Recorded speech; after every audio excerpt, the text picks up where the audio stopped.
Unlock your success with Learn and Grow Better channel. Hello my dear lovely students, how are you all? Welcome back to our channel. Kindly show your love. Please like, share and subscribe the channel. And wait. Don't forget to hit the bell icon so that you never miss any video. Let's get started. Topic is difference between aerobic and anaerobic respiration. और ये सब topic हमारा science class 7 chapter 10 that is respiration of organism का है. इससे previous videos आपको ज़रूर देखनी है. अगर अभी तक नहीं देखी तो जल्दी से जाइए, चैनल पर आपको प्लेलिस्ट मिल जाएगी. प्रीवियस टॉपिक्स को पहले कंप्लीट करो, देन इस टॉपिक पर मूव करना है. बिल्कुल भी जंप नहीं करना, लाइन वाइज ऑर्डर वाइज आपको क्या करना है, मूव करना है. तभी आप सारे कॉन्सेप्ट को अच्छे से समझ पाओगे. So are you ready to go? Let's get started. तो फर्स्ट पॉइंट है एरोबिक रेस्पिरेशन का. Oxygen is present when this form of respiration takes place. तो एरोबिक रेस्पिरेशन में ऑक्सीजन की प्रेजेंस होती है, but whereas in anaerobic respiration there is an absence of oxygen और lack of oxygen. ध्यान रखना है, एरोबिक रेस्पिरेशन में ऑक्सीजन का प्रेजेंस होता है और एनाएरोबिक में ऑक्सीजन का या तो एब्सेंस होगा या लैक ऑफ ऑक्सीजन होगी. एरोबिक रेस्पिरेशन में high amount of energy release होगी क्योंकि कंप्लीट जो है ब्रेकडाउन होता है ग्लूकोज के मॉलिक्यूल का. बट एनाएरोबिक रेस्पिरेशन में पार्शियल ग्लूकोज का ब्रेकडाउन होता है जिसकी वजह से लो अमाउंट ऑफ एनर्जी रिलीज होती है. तो आई होप सेकेंड पॉइंट भी क्लियर होगा. फर्स्ट एंड सेकेंड पॉइंट दोनों जो है कहीं ना कहीं डेफिनेशन जब मैंने आपको पढ़ाई थी तब मैंने क्लियर करा था. Third point is aerobic respiration कहाँ होता है? साइटोप्लाज्म या माइटोकॉन्ड्रिया में होता है. साइटोप्लाज्म एंड माइटोकॉन्ड्रिया इन दोनों ही पार्ट्स में होता है जो कि सेल के पार्ट्स है. These two are the cell organelles. और एनाएरोबिक रेस्पिरेशन हमेशा कहाँ होता है? साइटोप्लाज्म में होता है.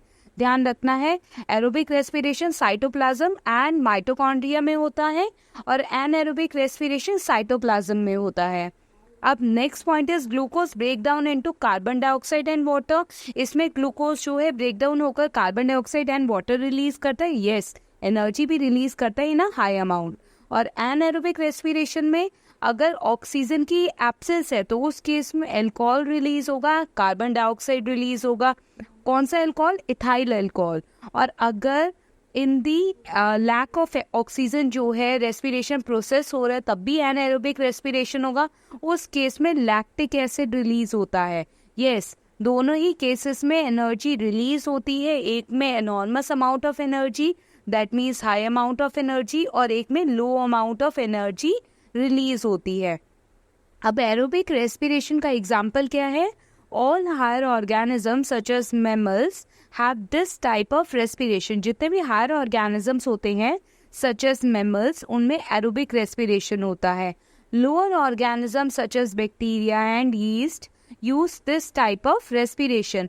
और साथ ही साथ हैवी एक्टिविटीज करते वक्त मसल्स में भी एनाएरोबिक रेस्पिरेशन होता है. तो lower organism such as bacteria and yeast इसमें भी एनाएरोबिक रेस्पिरेशन होता है. And during heavy workouts anaerobic respiration होता है क्योंकि उस टाइम पे ऑक्सीजन का अमाउंट जो है कम होता है, तो उस केस में एनाएरोबिक रेस्पिरेशन होता है.